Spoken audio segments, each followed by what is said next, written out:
Welcome to another edition of Wisecrack Live, y'all. It's good to see you, and we'll be with you in just a moment.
Hey, what's up, everybody? It's Wisecrack Live. It is Thursday, January 19th, 2023.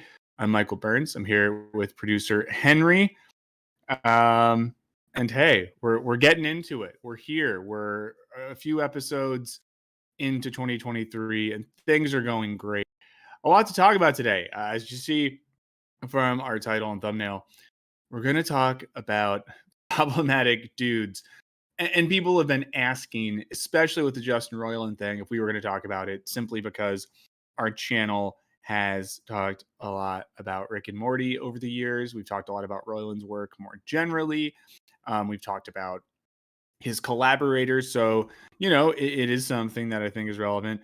Michael in the chat said, Xmas tree. Yeah, I'm holding on to the last minute. I'm holding on to my Christmas tree through this weekend.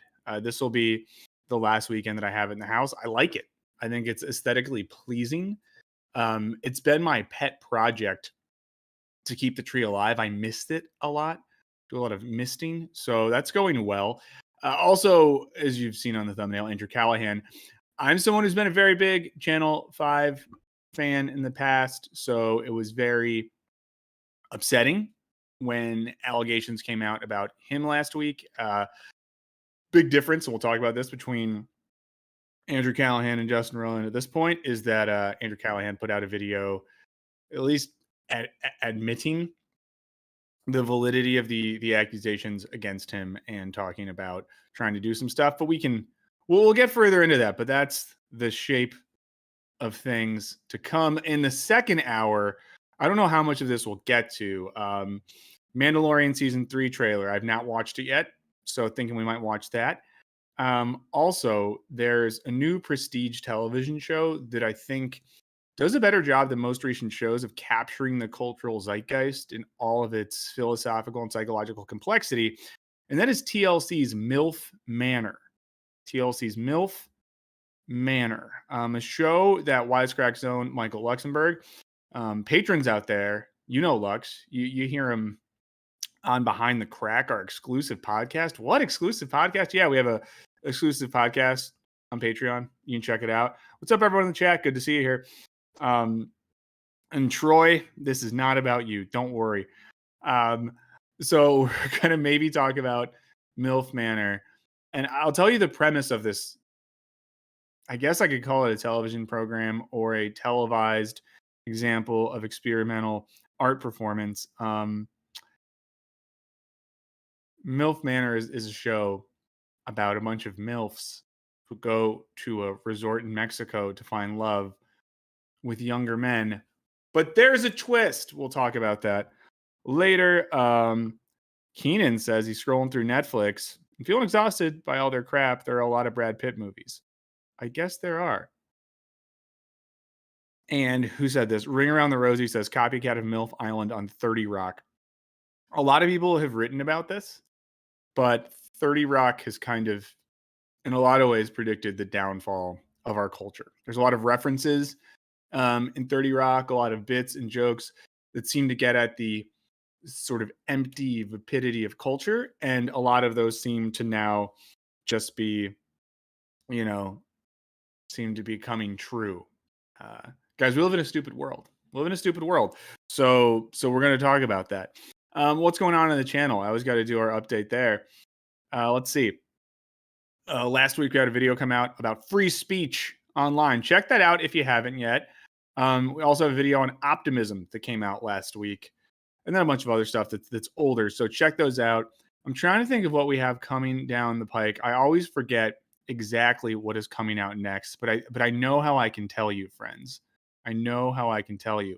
So we have a video coming out on kids and politics. That one's going to be a little bit spicy about the ways in which, especially on the right, children are used as political tools and sort of have their political subjectivity robbed from them to be used in weird ways. Thinking about stuff like the obsession with grooming and drag story hours and all this sort of stuff. So we get into that. Also have a video coming out about rich people, in particular, representations of rich people on TV. And the question of whether or not some of the recent shows that skewer rich people are offering satirical critique of wealth and class structures, or if they're kind of an opiate for the masses by which we get to laugh at the rich and powerful on TV to feel good about ourselves while they still dominate our normal lives. In the video, we get into this in the video, but it made us think of the old Nietzsche lines about sort of master and servant morality. But you can watch the video when that comes out to learn about that. Dodo Podop says, any chance we get more One Piece videos? Maybe, but I don't want to guarantee you. Oh, and then Jackson brings us up in the chat that Alec Baldwin was charged with involuntary manslaughter. Jesus. And thanks for the positive comments about recent videos. We like it a lot. And just a couple more things before we get going. You might notice some people have green usernames, and you might think, does that mean that they are stoned?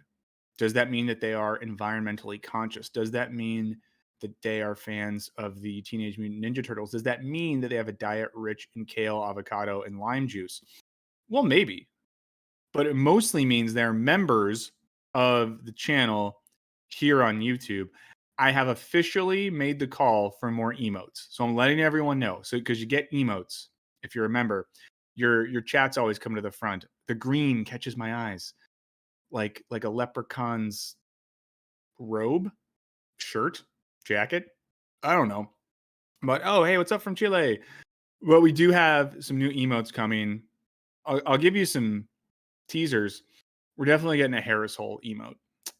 definitely getting a throat share emote. I'm trying to get a what up free thinkers emote. I was gonna get a top G one made, but I just like don't want to have the Andrew Tate community trying to kill us. But that is coming. So that's gonna happen. And also you do get access to our Discord as well.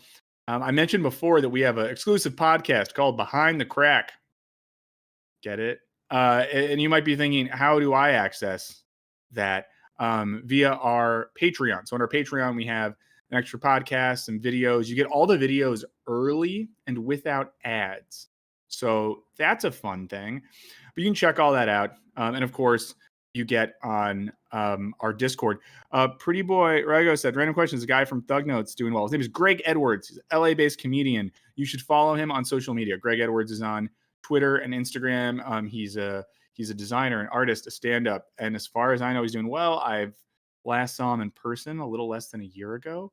But if you live in Southern California, he's performing stand-up regularly. Also, one of the nicest guys, maybe ever. I think maybe ever. So if you've ever wondered, is Greg Edwards from Thug Notes one of the nicest guys ever? He absolutely is. So now you know. Also, if you ever want to be Lord of the Chat, which is a pretty fun distinction, you can gift some memberships. It's a fun thing we do. Also, last thing, I know I'm doing a lot of housekeeping stuff, guys. I'm sorry. I'm sorry and I'm not sorry. Like the stream. It helps us when you like the stream. It helps people stay here and watch it. We need the numbers to stay at a certain level so we can keep doing this. And y'all are doing a great job of that. And we appreciate it.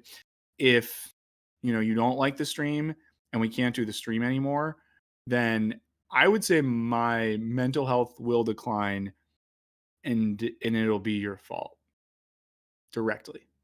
You in particular, not everyone, you in particular, it'll be your fault. And James says we got 420 problematic dudes in the chat.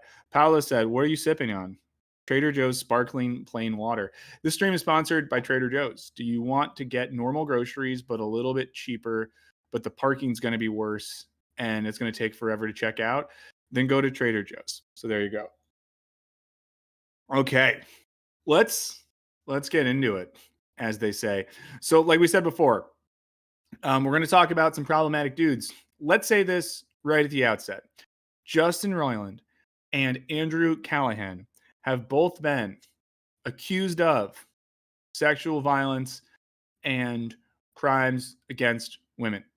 These things can be triggering because sadly, many people experience these things. So I'm just going to say that right now. I don't want anyone to get, upset or be surprised. I don't think we're going to try to not dive too deep into those specifics, but it's the reality of the situation. Justin Roiland is charged with domestic violence, and along with being charged with domestic violence, which we'll say he is charged. It's not been what's the word when you go to court and then they say, yeah, he's not been said to be guilty yet, but he's been charged of these things. But along with that, we have evidence of really disturbing DMs that Justin Roiland sent to young women with explicitly sexual content. With Andrew Callahan, in his case, he's been accused of pressuring women into sexual encounters. So just saying that. Thank you, Letter W, for saying convicted. And sorry that I don't know the words. We can do higher than a Lord Knight of the Chat. We can figure out a better hierarchical system there. But I like titles. Alleged crimes. Guys, I'm not a lawyer. If I was a lawyer, I wouldn't be doing this. I would be a lot wealthier, but probably not as happy. So thanks for letting me be, not wealthy, but happy. But just wanted to get into that before we start talking. And all of this as well brings up a larger discussion, which we'll get into, about our relationship to art and media created by people who I would say are not moral. Gatsby says, let's not make another hierarchical system. Fair. And I'll just say, and this is speaking just for myself, and Henry is going to have thoughts on this as well. But I think that I think that these are complicated and never cut and dry issues. I, for one, am not one to say X individual who makes some form of art is a bad person and thus their art is invalid. And I say that because a lot of the people who make things we like a lot are terrible people. Just terrible people. A lot of people in entertainment are just bad people. They're narcissists, they're sociopathic, they're abusive, they're mean, they treat service staff really bad. A lot of musicians are partying, drug addicts, whatever. Like it's just one of those things where it's hard to want people that make our art to be moral. And the history of literature and music and film is the history of a lot of fucked up people making stuff. Some guy said, "Are you a bad person?" Not in general, but I have my days. Yeah, John Kim says, "Shout out Picasso." Yeah, for sure. Now, I would say that moving forward in history, there's nothing I like more than finding out that someone who makes things that I like is good or a nice person. Like, and I would say in this Academy Awards cycle, it's been coming out that everyone in the industry seems to love Colin Farrell and that he's just a nice guy. A lot of reporters have pointed out that he treats them very well and is nice to people. With all that we hear about egomaniacal directors and stuff, and this is related to the Colin Farrell thing, it's also come out that like Martin McDonagh, who made Banshees of Inisherin, is great, I guess, on set, doesn't yell, likes to create a familial environment for his actors and his crew. And also, Martin McDonagh, if you saw Banshees of Inisherin, one of the main characters is Jenny the donkey.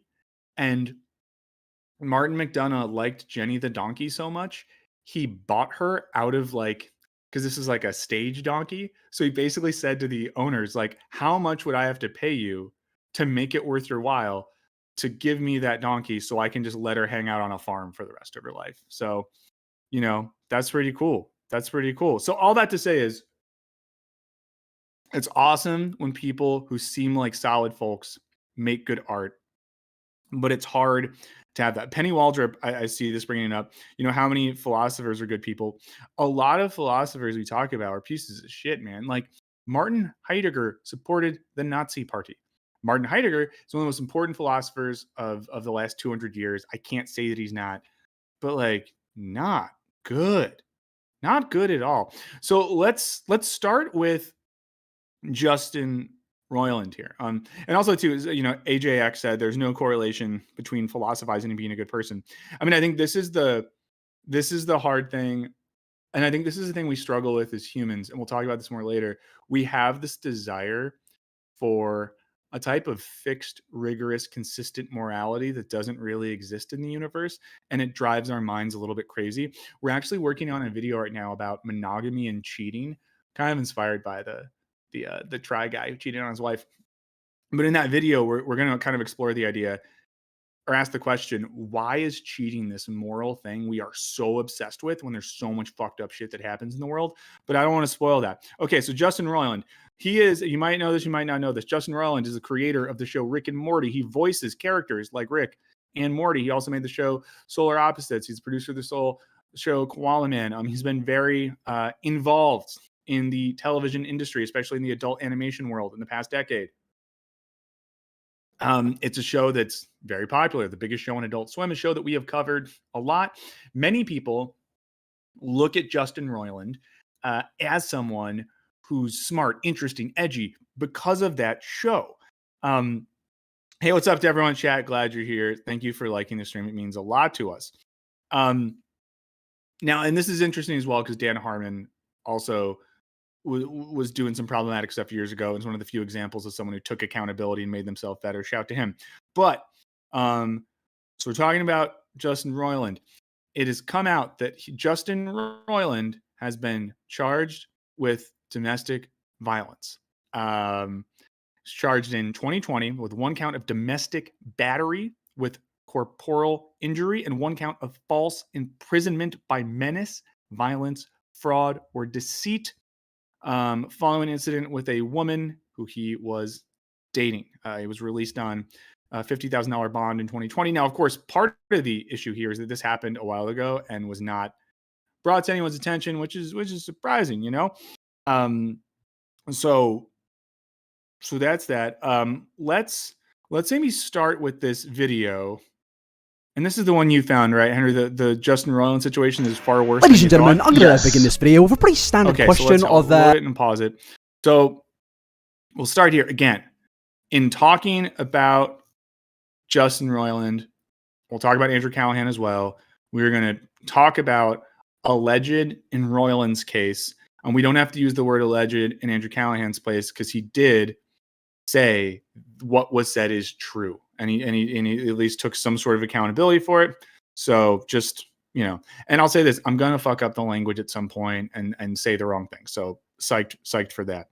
But if that sort of stuff really bums you out, if it makes you uncomfortable, if it's triggering, I totally get it. And if you come back at about noon, we're then going to talk about some very lighthearted stuff. Okay. So just know that as we start going down this hole.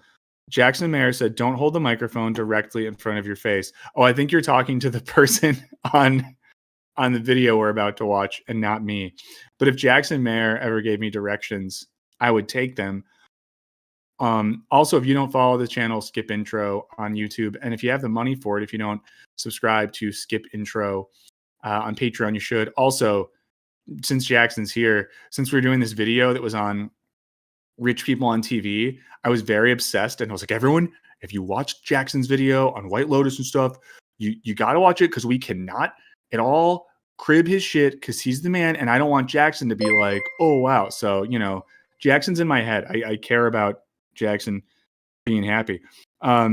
Beneficent said, if you're going to talk about not monogamy, you need to address how hypergamy is affected by social media. It's a correlation between toxic masculinity and these gender dynamic issues. Okay, I'll look into that. The letter W says, Jackson is the MF business. Okay, let's get into this video. Begin this video with a pretty standard question of when's this going to end? When's this going to stop? No, I'm not talking about your dad's trip to the milk market. I'm of course speaking about no, that's not the Disney guy, by the way. It's a Every single week there seems to be this trend now of somebody in Hollywood who created something which a lot of people seem to absolutely adore, gets exposed or gets charged with something absolutely horrific. Morty. And of course, ladies and gentlemen, yes, it's happened again. Yeah, the mic in front of the mouth thing is a lot. I'll say it. Oh, letter W says hypergamy is marrying up in social class. I think I kind of did that. Oh shit, we're at 600. Guys, don't get us to 666. Don't keep liking the stream and coming, because it's going to be really awkward. Keep them coming. If I have to do the 666 bit while we're doing this, it's going to be bad. It's going to feel uncomfortable, but I'll do it because I got to do the 666 bit. And I like the last time we got to 666, someone left a comment that was like, I was really enjoying this stream, but did not find Michael's satanic voice amusing.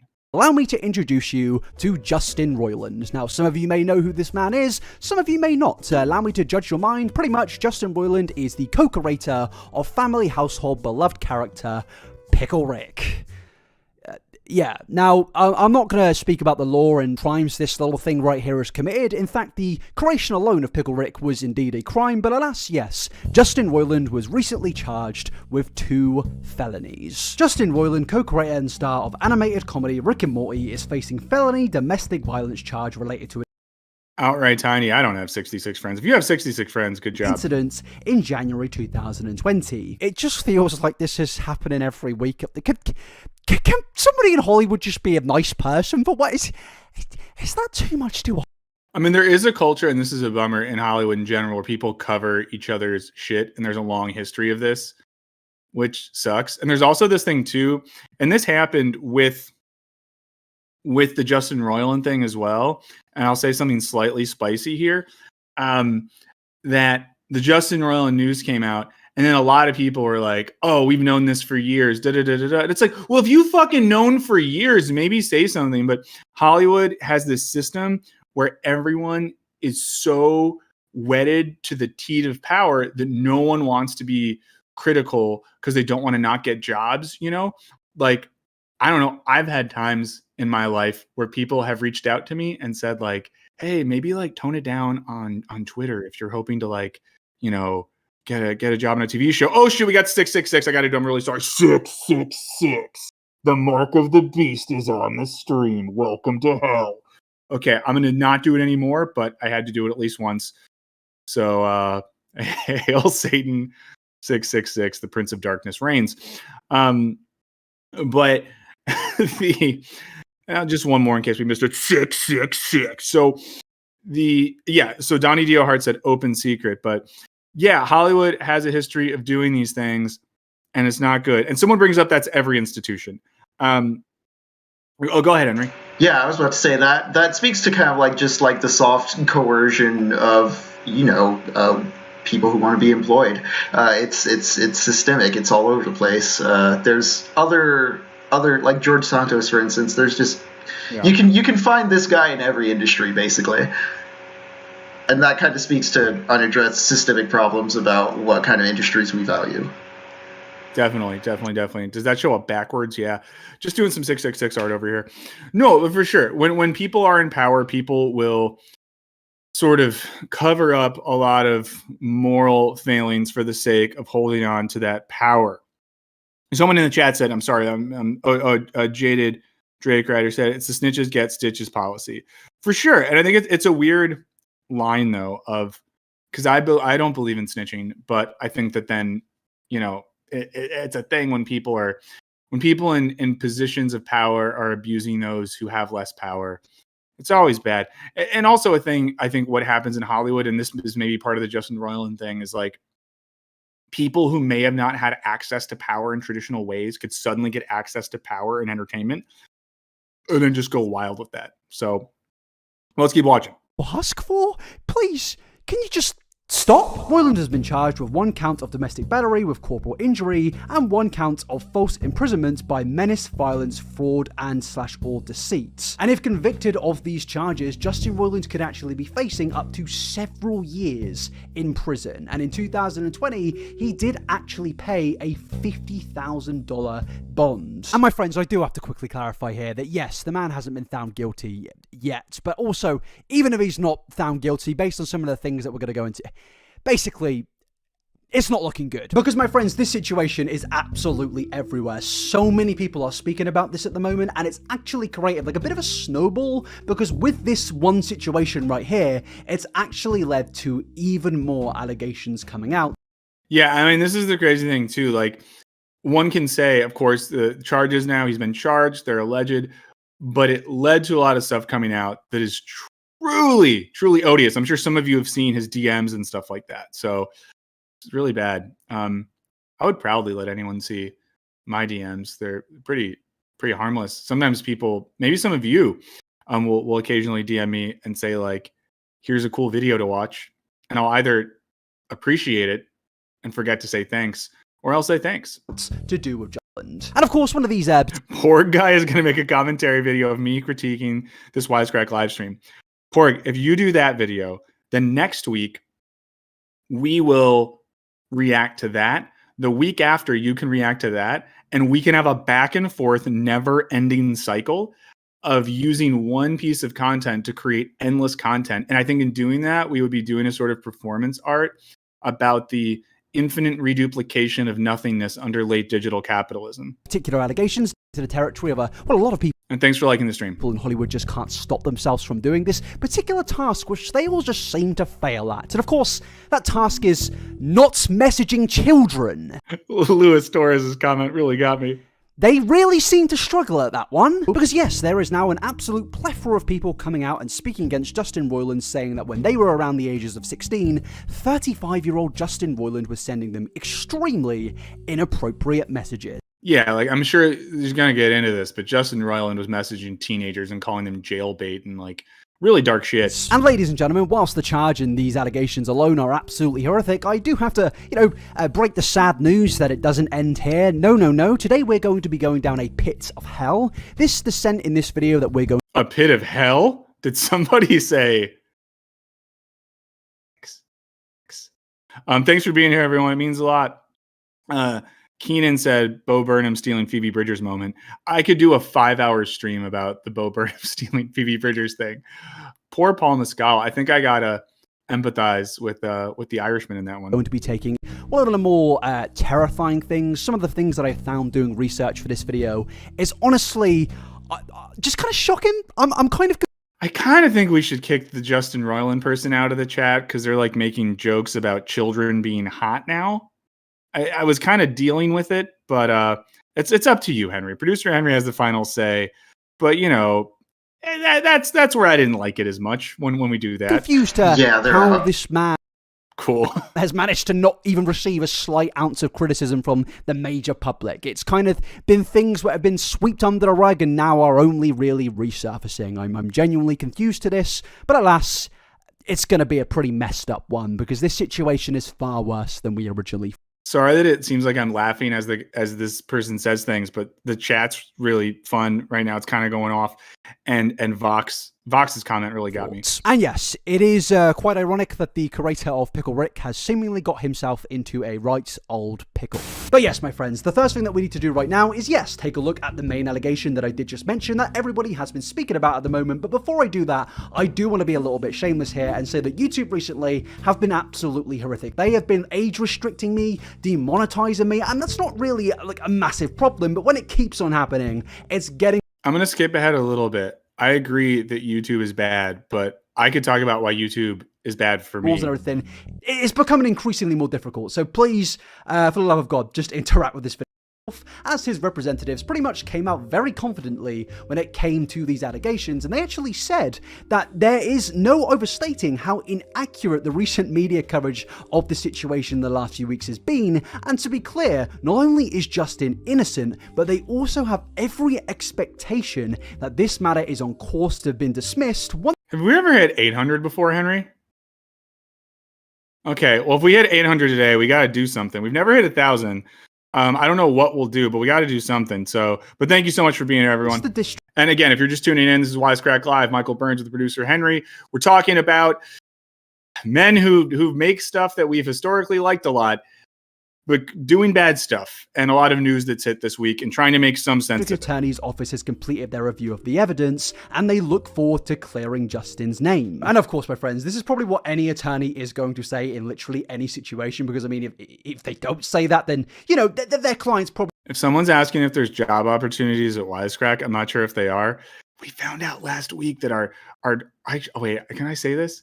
I'll just say that I don't think our company... Our company is not currently hiring or anyone or whatever. They're going to get locked up. But okay, 1,000 hats off, 100%, 1,000 hats off. And if we hit 800, I'll do 8 push-ups. That's totally fair. 8 push-ups if we get 800, and 1,000 hats off. The thing is something's a little bit suspicious, because when you scroll further down in the article, it does actually say that a reported protective order was filed against Roiland in 2020, which prohibited Roiland from being within 100 feet of the person that filed that protective order. And my friends, I've never claimed to be a legal law expert. I don't have any qualifications in legal lawrex in that field, but I do just think from like a regular human perspective, it would be a little bit suspicious to randomly file a protective order against somebody of that magnitude for no specific reason. I feel like there has to be some reasoning there, but based on the attorney's words in that article, you wouldn't think anything has happened. You'd think this man is completely guilt-free, but then you do just... I just got to make sure on a day where I think we're going to hit 1,000, I got to make sure I have just a tight, fresh buzz that day. Have to ask the question of, well... If I streamed shirtless, then we would never have a stream again, because you would just see this pale, hairy form, and you would just think to yourselves like, oh my God, I no longer have any desire for human sexuality. That just killed it. Well, why was a protective order filed? T-Rex, my Christmas tree is still up. I can explain later why my Christmas tree is still up, but it's last week. This guy, to me, it is... Penny Waldrop says you can't randomly file a protective order. You got to prove something. Brian, thank you for paying for the pause. It's just very suspicious, and this is the first act of... Well, I said to be fair, this is like the third act of suspicion so far. But my friends, even if this man is cleared on the charges that this he's dude has a lot of cool that sweaters. doesn't necessarily void the things that we're speaking about today, and void that there is a lot of sussy-wussy things out there. And I do have to kind of reiterate the fact that there have been a lot of cases in Hollywood where people have been exposed for being horrible. Feels weird to just be talking about doing a shirtless stream as we talk about men being sketchy in entertainment, but hey, why not? People, and yet they did not end up in a jail cell. Some of your favorite people out there have actually signed petitions to protect. These are some celebrities who signed a petition to free Roman Polanski when he was arrested. Yeah, this is not the best. Not the best, because Roman Polanski straight up had sex with a kid. So that's not the best. People in Hollywood, and these things just never really get spoken about. But yeah, what I'm trying to say here is just be prepared for a lot of your favorites, celebrities, actors, curators to just not really be who you have the perception of them to actually be. So yes, my friends. But again, to the point made there that we that we have to be careful about not having the perception of an actor, creator, writer, be what we actually have them. Often we project because someone makes stuff we like, so we assume they're good. Like I watch Wes Anderson movies and it's like, oh, he must be a curious, thoughtful, interesting guy because he makes those movies. Or I assume someone has some sort of implicit morality because they play characters with that morality. And it's just hard to do that. And some of that, it is not our fault when these people disappoint us or act shitty, but it is on us to some extent. And Henry, feel free to disagree with me here. I feel like it is on us to have some awareness of what we project onto the people we admire. Yeah, the term role model gets thrown around a lot, especially like recently with like, does the left have like, male role models? And the thing about like role model as a concept is it's prescriptive of a role that the system wants you to fulfill already. It's kind of like it's just kind of reverse engineering this kind of like aspirational model or this idea of like self-discovery or like figuring out what you're good at.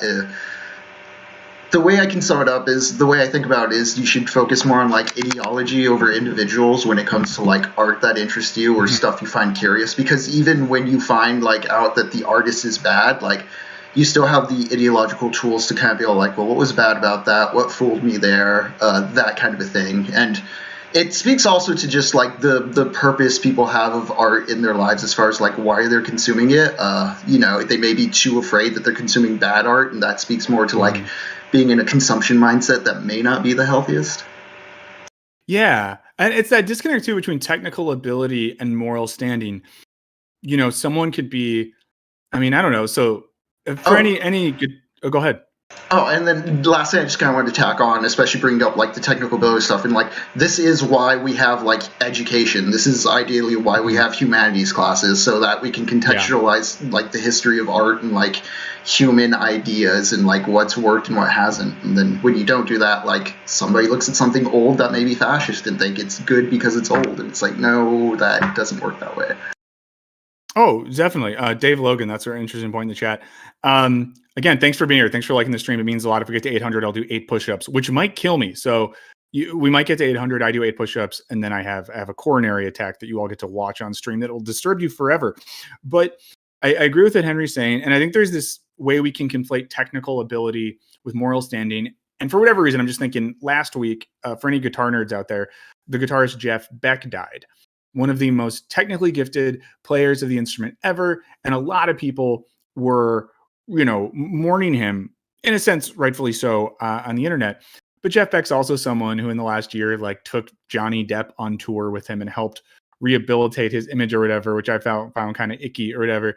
But there's no relationship between the two things. One can be extremely gifted at a musical instrument, and one can maybe not be the most moral or thoughtful person.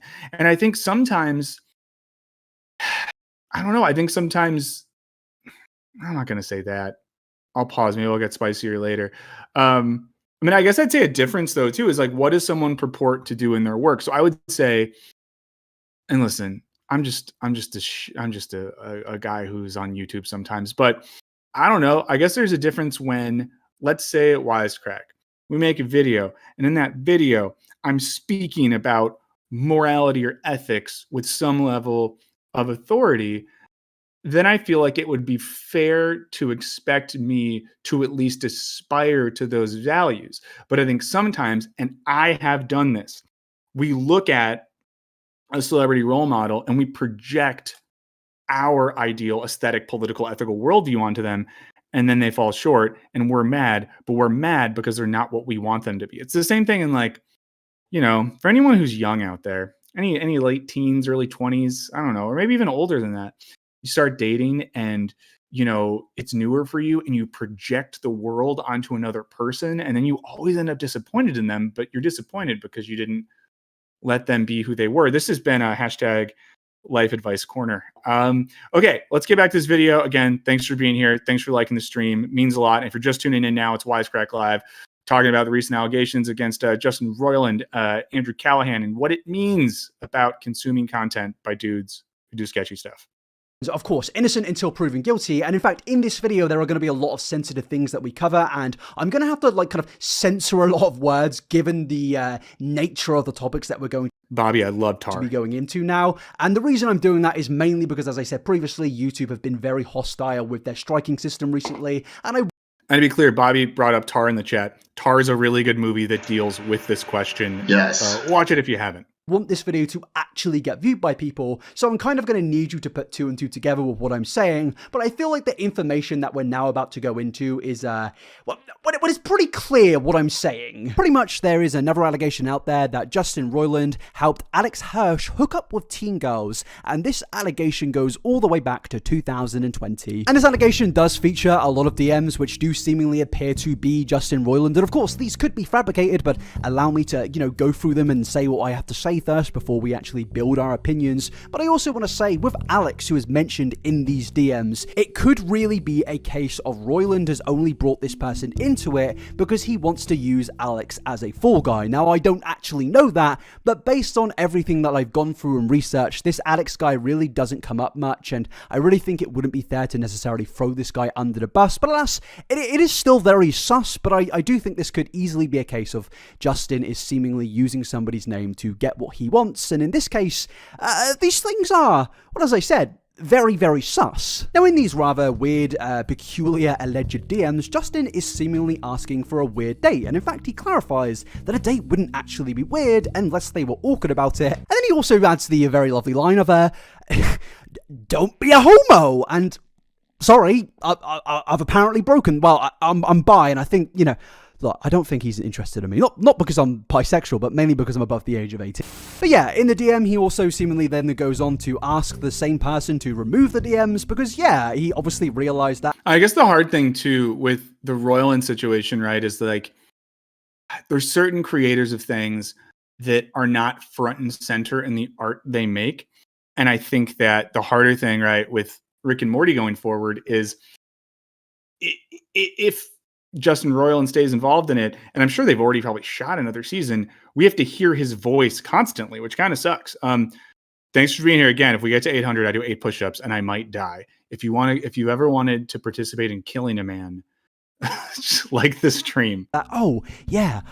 These things necessarily don't look exactly good on somebody. To be asking someone who is not only just a fan, but a young fan, it really never looks good to try and hook up with these people. But yeah, this is seemingly a reoccurring alleged pattern with this man. And yes, I completely understand that these DMs could absolutely be fabricated, and some person who just doesn't like this bloke could come out and make him and spread him all over the internet. I could take I want to start saying bloke. that into consideration, and I very much am. But the only problem is there are more than one set of leaked DMs with Justin Roiland and, once again, alleged teen girls. Because yes, DMs were posted of Justin speaking in pretty much the exact same God, we're getting really close to me having to do 8 push-ups, so, it's been a good life. as he was in the previous DMs I showed you, and again, the phrase... Yeah, I don't like this when he talks about jailbait. And he's drunk, and I mean, yeah, and I think sadly, this is never an excuse, but Evan rules. I love Evan Lilly in chat says, I never liked the stream. I respect it for its merit, but never liked it. I think I love the honesty. of not being a homo shows once again, and also multiple times of calling the person he's speaking to jailbait. And my friends, that jailbait was apparently a 16-year-old girl. But also, it gets worse. Never DM someone and call them jailbait. Because this same 16-year-old girl actually posted a photo of them at the time, and I'm not going to show the photo in this video, but based on my own perspective, I've looked at the photo when they were 16 years old, and my friends, not only is it absolutely horrific that a man would speak to a 16-year-old in this sort of mannerisms that he's saying in these DMs, obviously it's absolutely disgusting if these DMs are real, but also the girl, while 16, yes, it is terrible, she also looks very, very... I saw the picture. I'm sure many of you had. It looks like a small child. Someone said in the chat, and listen, this is maybe true. Extraneous says 16 is the age of consent in order, and I don't think that's true in the majority of America. I don't think that's true at all. 20 people away from me dying. Yeah, and I know she looks like 12 years old in this photo. Like, not only is it wrong for the obvious reasons, but it gets even more sick and twisted, because obviously he's used the phrase jailbait here, and it's like... Is it cool being jailbait? Like, he knows in these DMs, like, if these DMs are real, he knows that this is wrong, because the phrase jail... Why are you such jailbait? What's wrong with you in that regard? You should grow older, you dumb bitch. Is it cool being jailbait? Does the FBI follow you around arresting all the men you sleep with? Yikes! Big yikes. Jailbait obviously represents so many horrific things. My friends, if a 30-something-year-old man is calling you jailbait where you are below the ages of 18, run. Just run, because obviously you've got a big old creepy freak on your case. And yes, my big old creepy freak. Friends, this could obviously be another case of fabric. 15 people from me dying. Oh no, I saw 807. It's 807. 807, I'm seeing right now. Okay, so let me see. I'm going to do 8 push-ups. How can I... Let's see. Will we be able to see me do them, I guess? Or is it just about hearing me do them? I could tilt the camera down. Is this weird, though, to be talking about something like this? Let me know in the chat. Should I do the 8 push-ups? I'm more weirded out by the age of consent debate going on because, yeah, it's a 16-year-old person no matter what. If I feel that after a certain there's a certain age gap where it's just kind of like I don't understand. Yeah. Michael Dodge said time for death. Okay, let's see what I can do here. I'm gonna just see if I angle this. I think if I do push-ups right there, we'll be able to see them. Okay? So 1 second. Thanks, guys. It's really cool to get 800 of you watching this. That's 1, 2, 3. Probably bad form, right? 5. Oh no, 4. That was 4. This is 5. 6. I should work out more. 7. 8. Oh. Thank all 800 of you for that. I'm legit winded. Not a bit. Not a bit. Legit winded from that. Oh boy. Okay. Henry, are you there? Did you jump off a cliff because of the horrors of that? Oh, I'm still here. I couldn't look away. Okay, good. Well, one thing I know for sure is we won't get to 1,000 today because someone said Andrew Tate would be proud. Someone said tucking your bum, that activates the core. I knew I was doing something wrong with my bum/butt. I knew it. I felt like I needed to do something different there to be healthy. Oh boy.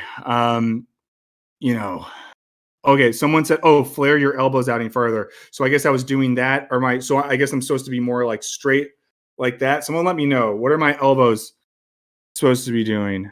Tyler respects the form. Okay, there we go.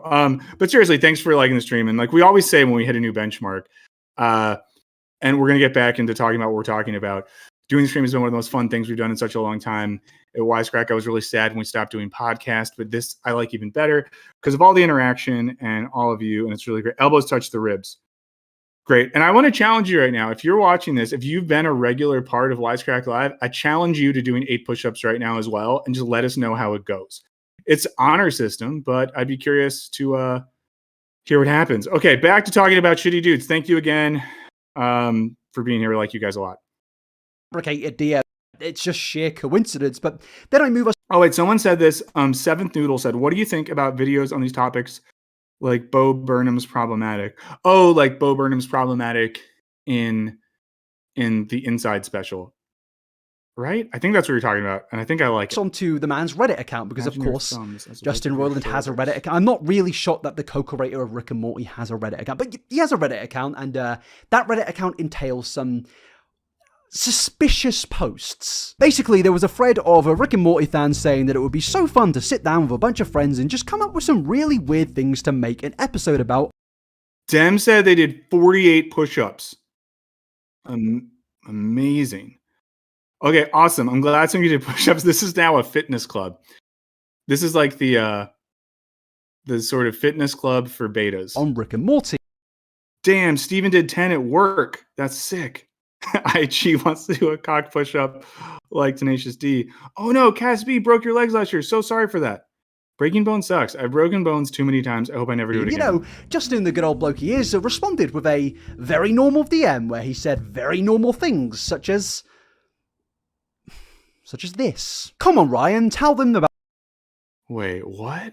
About the trip to Death Valley together. Underage girls hiking whilst intoxicated, peeing in the guest center room, clogging the bathroom toilet, and flooding the hotel room. Name me... I mean, like, without the word underage girls, it's like, sure, but why would you say that? Two people who went through a wild ride like that who aren't the best of friends. And of course, yes, that's absolutely a very weird thing to say, and it was back on the time of the internet of where people seemingly didn't realize that the internet is forever and these posts are going to be backlogged forever. And I know what a lot of people will do, and including myself. Honestly, if I saw these things from face value, I would usually presume that, you know, this is an edgy guy who makes a lot of edgy jokes and he's got an edgy past. And yeah, I can understand, you know, the social climate of the world back in 2015 was very different to what it is now.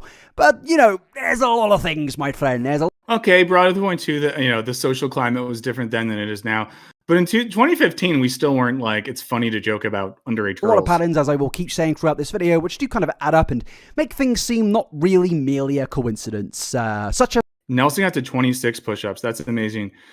Kitchard's Reef at 40 years old did 16. That's really good. Gabriel did 7 one-handed push-ups. Jesus. This. I found some archived John did 4 dozen donuts. Tweets which have now actually been deleted, and probably for good reason too, but you know, somebody did put them on the Internet Archives. But basically, these tweets were a conversation between some Rick and Morty fans and Justin Roiland, where some fans were concerned that people out there were making a lot of creepy art of Rick and Morty. Of course, in this fictional universe, Rick is a grown adult, an old adult, and Morty is, yes, a minor. And yes, my friends, obviously, that's a little bit different. Interesting, because Morty's a cartoon.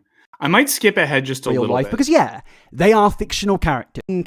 I mean, minor in the universe. Because I don't want to... For the events maybe I'm a bad person. I just don't care about Morty. I've been at war with Justin Roiland, actually, in the past. Because by doing an advanced Twitter search of Justin and a few keywords before the events of this week, I managed to find that in November of 2022, a lot...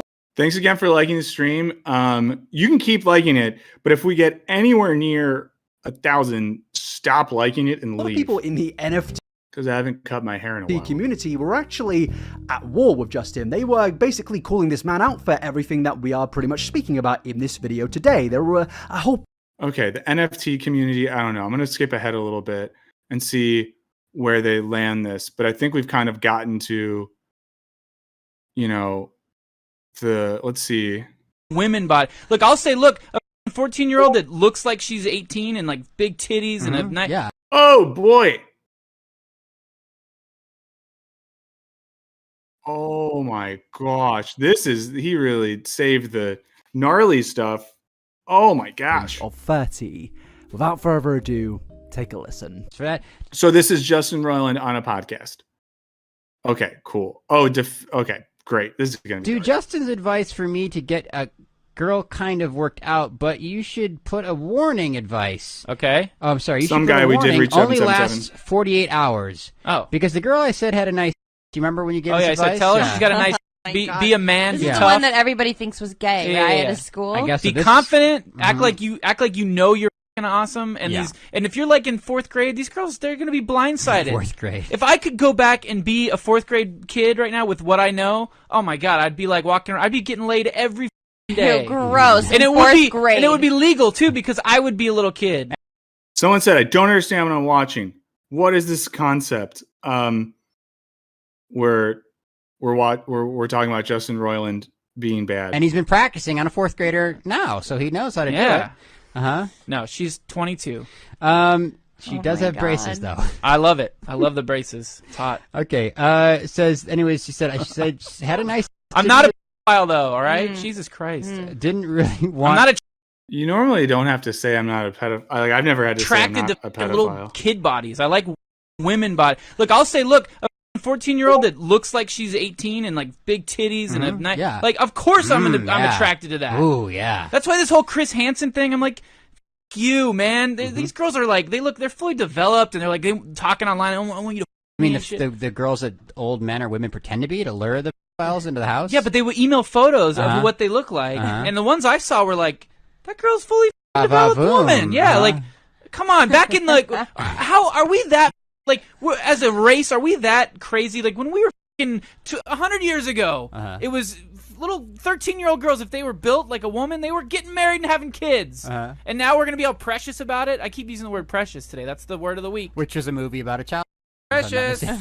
Okay, that was not good. That was not good at all. I think I'm maybe Roiland out after that. That was fucking brutal. I mean, like, say what you will about anything else. That's fucked up.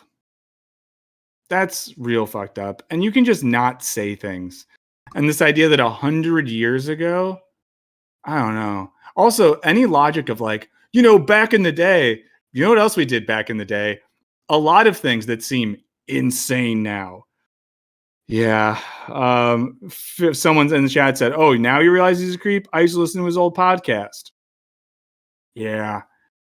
And, I think one thing as well that people have talked about, and I saw some of the writers from Rick and Morty tweeting things like, don't kind of, I guess, what's the thing? Throw the baby out with the bathwater or whatever.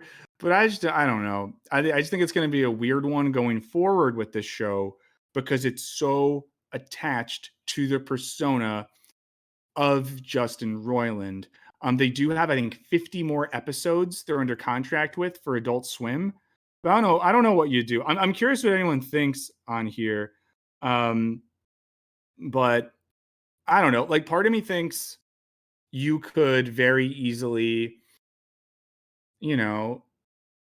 get a voice actor or an AI thing to make some of the voices kind of the same and like keep making the show.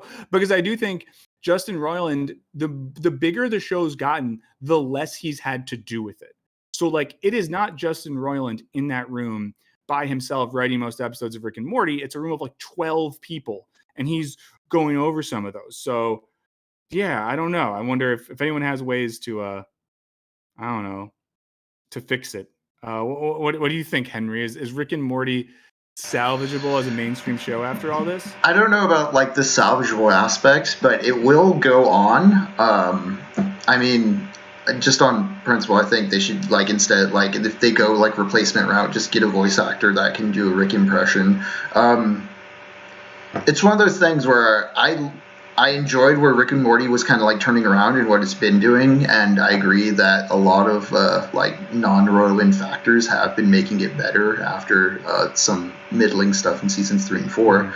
But I don't know. It's one of those things I have to kind of like. I wasn't like fully engaged with Rick and Morty to the point where like I was emotionally shocked by this. I feel like I can walk away from Rick and Morty. But I am curious as far as like if Rick and Morty continues, like what's going to happen? Like what's that going to say or reflect as far as like how we like come to consensus on these things? Mm-hmm. Yeah, and one thing worth noting is that Hulu, Fox, Adult Swim, all the companies that have some ownership over the show have been pretty mum. No one's really said anything about it. So I think the chat was moving fast. I feel like I saw someone say that Chris Pratt should do Roiland's voices. Yeah, also like there's parallels coming up as far as like Harry Potter and just like separating the art from the artist, and I want to give it time because like it's one of those things where like Harry Potter I very much fell out of love with, but I did like going back to it once I realized what Rowling's issue was, and like you can see structural and kind of like even non-turf kind of critiques of Harry Potter as far as like what it says about like neoliberal politics and individualism and structures and stuff. And so like I don't know, when I discover something's bad, I give it a bit of time, and then I just think about, what lies was it telling us that we wanted to believe? That's kind of like in the same way as like, you know, a manipulative person will do the same thing to you. Yeah. Yeah. Wong Kim says they should switch to the anime style from that short. That would rule. Thanks for being here, guys. We were almost at the halfway point. This is Wisecrack Live. Michael Burns here with producer Henry. Thanks for being here. Logan Reese says they should get Tuca and Birdie back. Love it. Thanks for being here as always. If you want a green username, if you want to be special in this world, you are special in this world no matter what. But if you want to just kind of throw some bones our way, get some emotes and a green username, you can be a member of the channel. If you want to be real cool, you can gift memberships of the channel to other people, because doing nice stuff for strangers feels fun sometimes. We also have a Patreon. You can check that out if you want. But thanks as always for being here. Thank you so much for liking the stream. I'm Roiland out. Now we're at a crossroads. Do we stay in this world and talk about the Callahan thing a little bit, or do we do a hard break from discussions of problematic things? I mean, I feel like we promised Callahan stuff, but we've also been going at this for a while. I'm trying to feel it out. Maybe we do a shorter. Maybe we like we'll do a little bit of this Callahan video and keep that a little bit shorter, and then switch to stuff that's a lot more lower stakes. If anyone in the chat has strong feelings, you can let us know. You can say, you know what? You can say I need to do something a little lighter with this. Okay, people. Okay, so we'll do a little bit of this Callahan video. Well, what I was going to say before y'all jump in, then we're going to do a hard break. Guys, this is going to be what they're saying is we're not true. going to go too deep into this one. Say before pause. So well, yeah, and this is a much shorter video. We're going to keep this kind of quick. Damn, so much going on in the chat. Really great chat today. Y'all are the best. Let's Callahan, and then we'll intermission, and then we're going to switch to fun problematic towards the end of the show, via the Mandalorian. But thanks for being here, everyone. Thank you so much for being here. It's Wisecrack Live again. As always, we're doing more on TikTok now. If you are on TikTok, you can follow Wisecrack on TikTok. It's not like the algorithm will show it to you anyways if it doesn't want to, because it's a crazy algorithm. But we're going to do some more stuff on there. You know, if you're on Twitter, you can follow us there. I say all this because, thank you, Five Detective. I say this because, we're just trying to stay alive in the world of producing content. So there you go. And let's say this at the beginning. The Callahan thing is different than the Roiland thing. Well, what are the differences? One, Andrew Callahan has not been charged with any crime. There's no legal case against him. Andrew Callahan as well has responded to allegations made against him. There's a video, I have it loaded. We maybe won't watch it, or maybe watch a little bit of it. He has posted a video on YouTube that you can watch called In Response. Andrew Callahan basically says the things that were said are largely true. So, he has admitted to these things. So there you go. And I think it's to get back to the moral thing, and this actually touches on what we talked about earlier. This is great.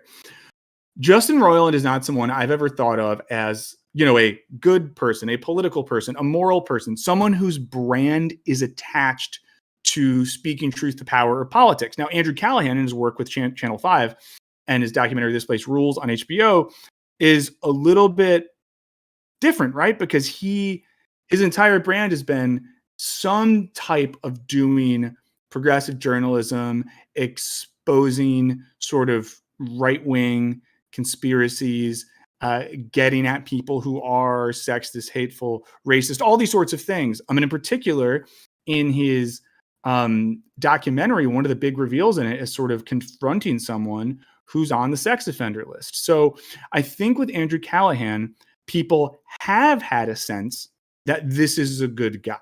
This is someone who I might look up to or project onto because they're using their platform to try to do even if it's gonzo journalism, something that is a little bit on the progressive side. So I think that's, Rabara said, who is Callahan for the uninitiated? So Andrew Callahan is a guy, makes videos on YouTube. And I'll just say this again. His videos are very good on Channel 5. He travels around the country in America, does gonzo journalism in which he goes to weird alt-right or kind of off the beaten path places and interacts with people on, the other side of things, often has some really crazy interactions. So that's what he does. And his movie, This Place Rules, which was produced by Tim and Eric, who have now said they don't want to work with him anymore, came out on HBO Max a week or two ago. So that's who Andrew Callahan is. He's been accused of sexual assault by some people via TikTok videos and other stuff. And he has put out a video to a certain extent, confessing it. So let's watch a little bit of this. Jumping to conclusions that he confirmed what they're saying is true. He confirmed that he knew the girls and that he had encounters with them. So basically, that's what I wanted to hear, right? Like he confirmed that this stuff basically happened. Andrew Callahan has a reputation of being an internet good guy. He claims to be a non-biased... I think that's the way that was put. I think it's helpful. He does have the sense of being like a good guy on the internet who does cool stuff. And I think that's why this one is maybe even more disappointing. With his finger on the pulse of society, when in reality, his fingers may be somewhere far more sinister.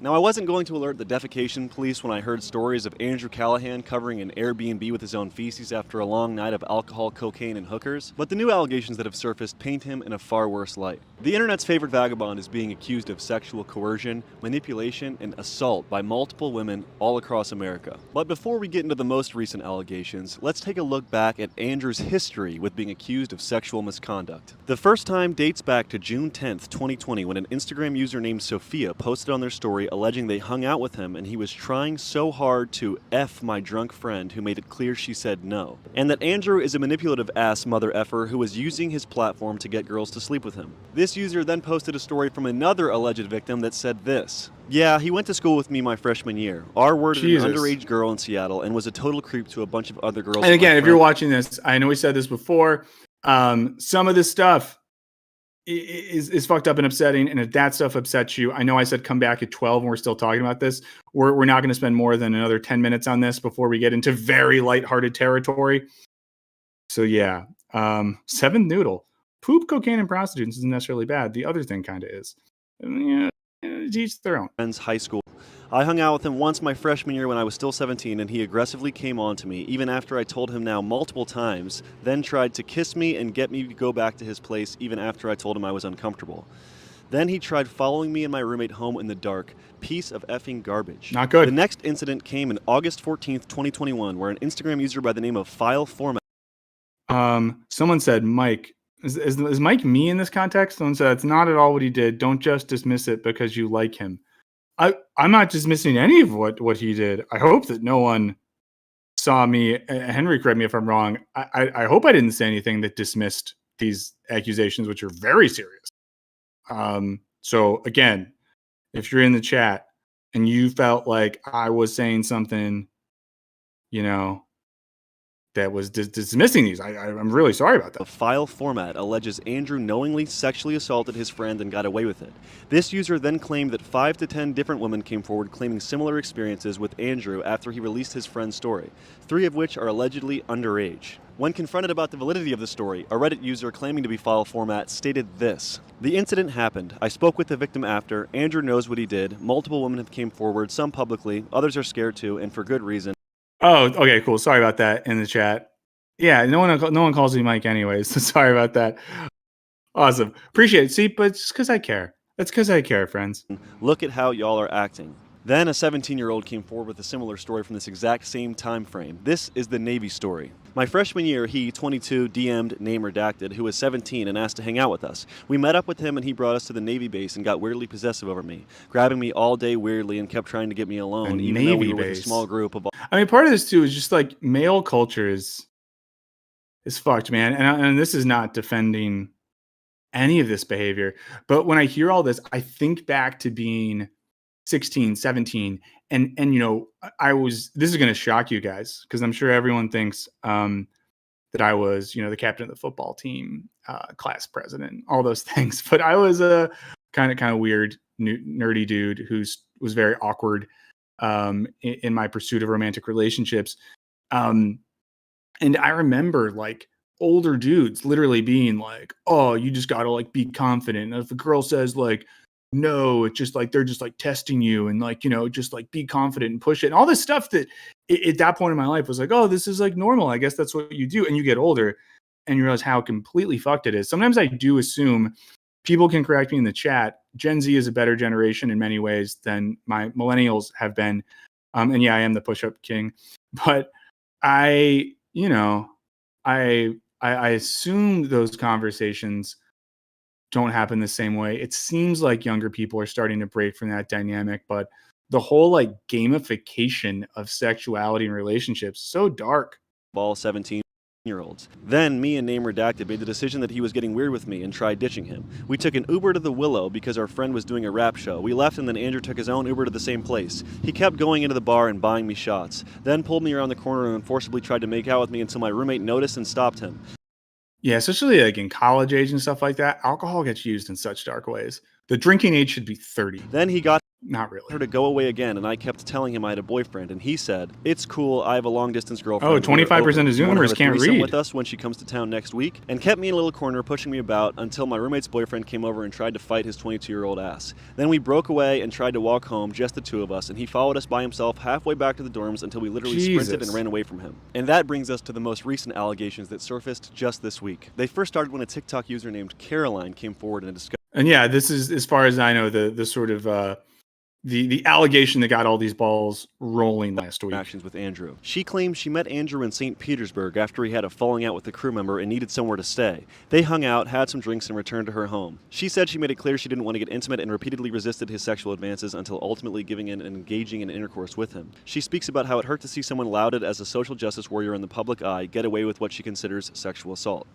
And that is always, and this is the thing that's happened with lots of politicians and people that are more progressive, when I think when they do fall short, it is more disappointing in these ways because their brands are attached to ideas of justice and vaguely left politics.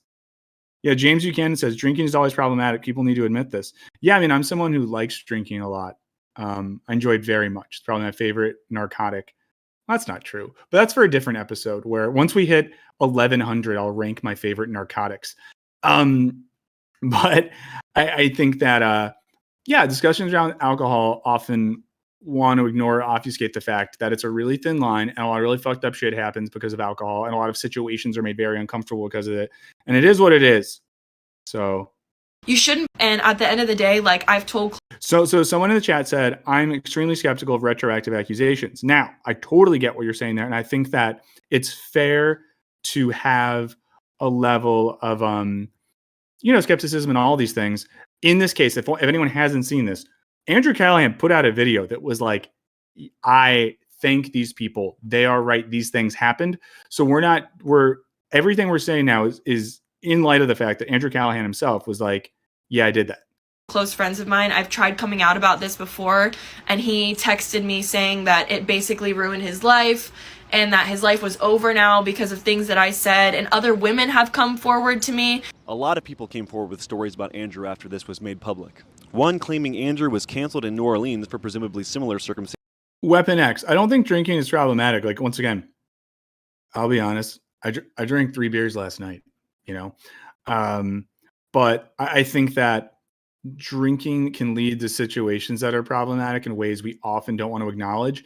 And I know I had a point in my life when I was in grad school where I was drinking way too much and had a lot of like bad situations, more situations where I was like doing stupid stuff and trying to get in fights. And once I threw a glass at a club because I thought it was funny, it was not funny. And then you step back and you start doing all the math. You're like Charlie and Always Sunny with your corkboard. And you're like, oh, all of the bad situations have a common thread: alcohol. So I think that's all. His show Quarter Conventions that he used to host. Then someone claimed he is known in Seattle. 3 beers, 8 push-ups. That's my diet. Misconduct. Another claiming he assaulted a former roommate who was terrified of coming forward. And many others detailing similar circumstances. And this is a lot. It's a lot of Even accusations. down to the line Andrew Callahan uses about having a falling out with a crew member and needing somewhere to stay. One of these people go by the username Mold. AJX says grad school and alcoholism, name a more iconic duo. For sure. For anyone who's ever been in grad school, I think that is the thing. Like, I realize now, being older and removed, that almost everyone I was in grad school with was living a lifestyle of functional and dysfunctional alcoholism. And that environment just fosters it in a really unproductive way. Moldy Freckle and is also assaulted by Andrew. After angry Channel 5 fans accosted the girl, she then took to her Instagram account and shared her story firsthand. I'm just gonna, in brief, say that I had hooked up with Andrew previously. He creeped me out, made me feel weird, was mean, demanding. He hit me up again after this time to hang out with me again, and I said, no, I don't want to hang out with you anymore. I don't want to sleep with you ever again. Asked me why. I told him why. He invited me to go out to dinner so he could apologize. I go to the dinner. He's not really... Charles, yeah, if you just started grad school, have fun, but just be smart. You'll have a better time. Talking to me, and then I'm like, so thanks, did Ryan. you have something you wanted to say?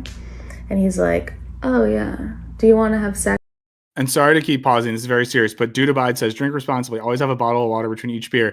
I know we're now talking about this, but I think it's relevant. I think that's true. If nothing else, especially if you're younger, and I hate to be like, listen, I'm not trying to be anyone's dad. I'll be your cool uncle. I don't want to be your dad. But yeah, drink water. Simple as that. Don't drink on an empty stomach. Drink water. If I would have, in my whole life, always drank a water between beverages and not drink on an empty stomach, my life would be 15% better. Sex in your car after this? And I was like, no. Kayvon Green says, this is about Andrew Tate or a different Andrew. Dumb question. Not a dumb question. It's about Andrew Callahan. Although we did talk about Andrew Tate 2 weeks ago. You can watch that on VOD. And just a reminder as well, if you ever want to watch streams after the fact, there's a live tab on the page. You can check them out. Thanks for liking. Is there anything else you want to say?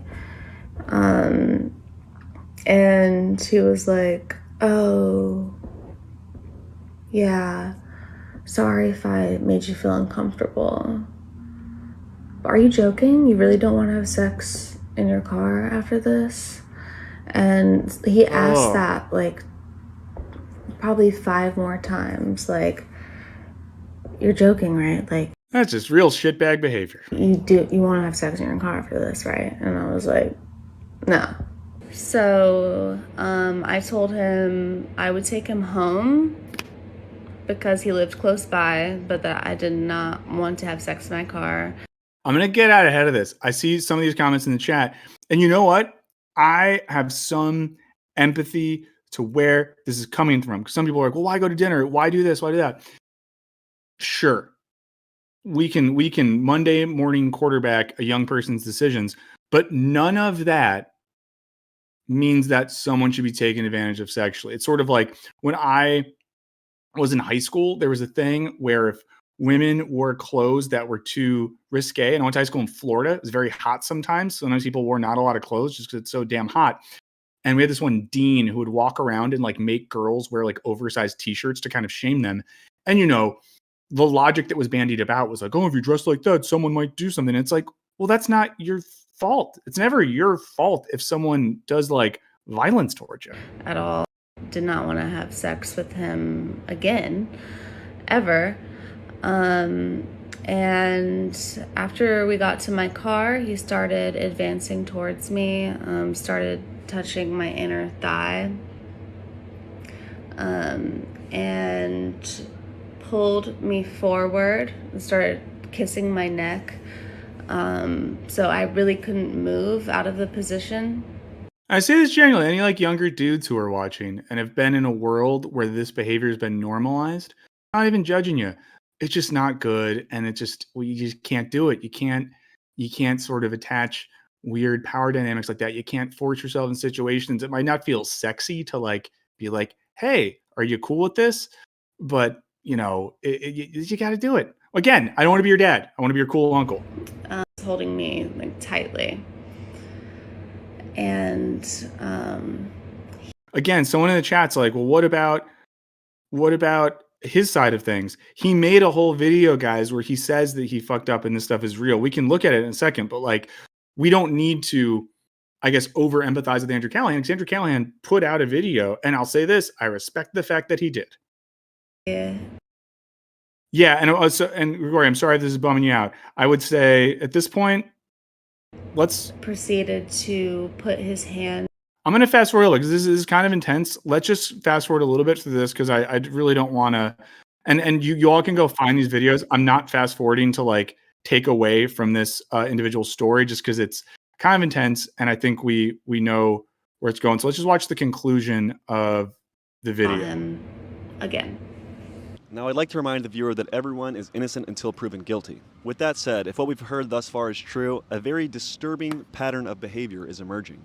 Victims all over America, from Seattle to New Orleans to Tampa to St. Petersburg, are all coming forward with similar stories about Andrew. And I bet if one of Andrew's interview subjects were accosted with similar accusations, he would address them head on and might even confront them in person on camera for his YouTube channel, as he did with this convicted sexual offender in his recent This Place Rules documentary. However, in regards to his own allegations, Andrew has remained completely silent.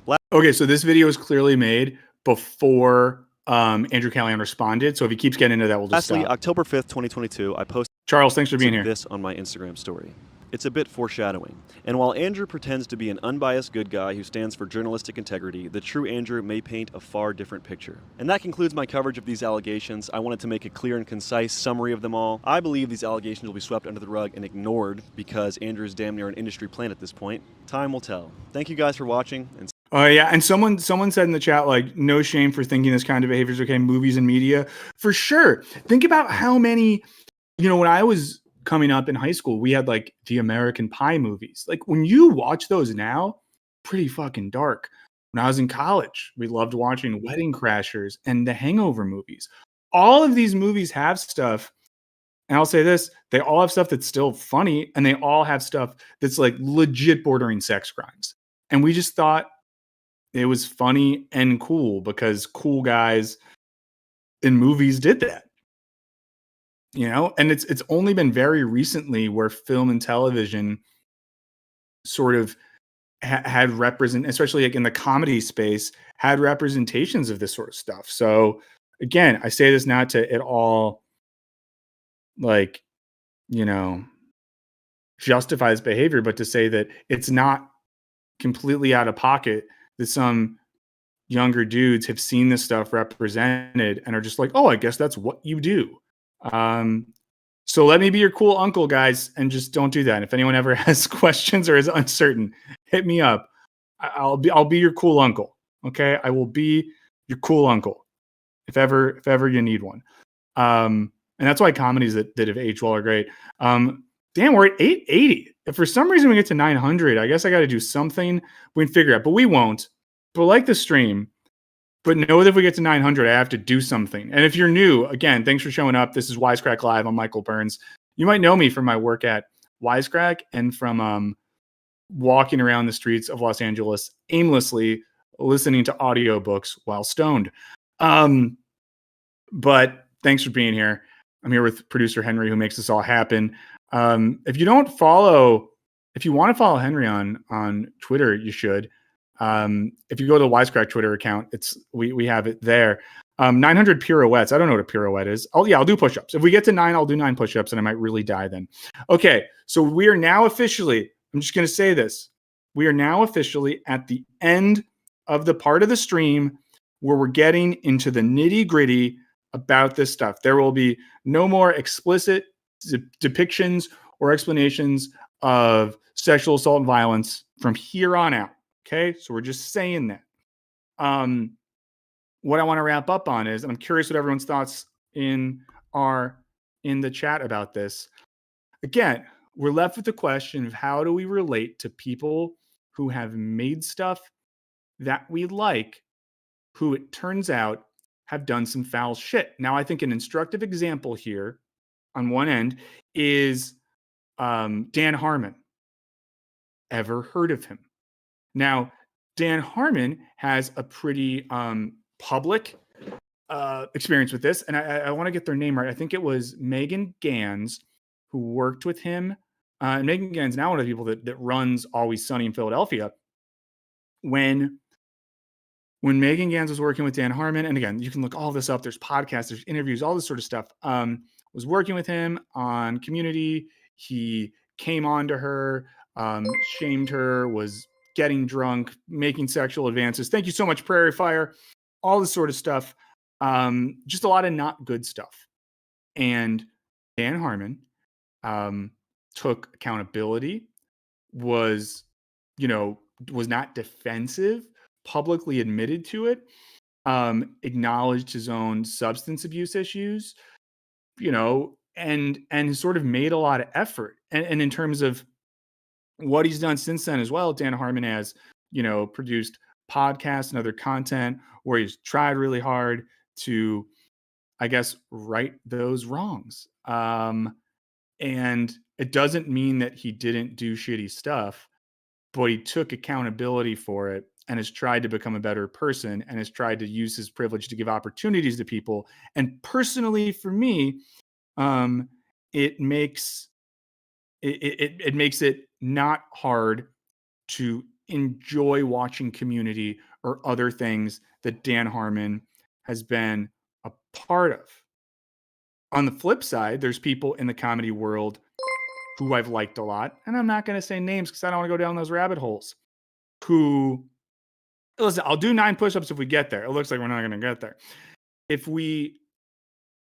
But there's other comedians, right, who have been accused of things that seem like they happened, who have just denied or joked or not apologized or not taken accountability, and that bums me out. So I don't know.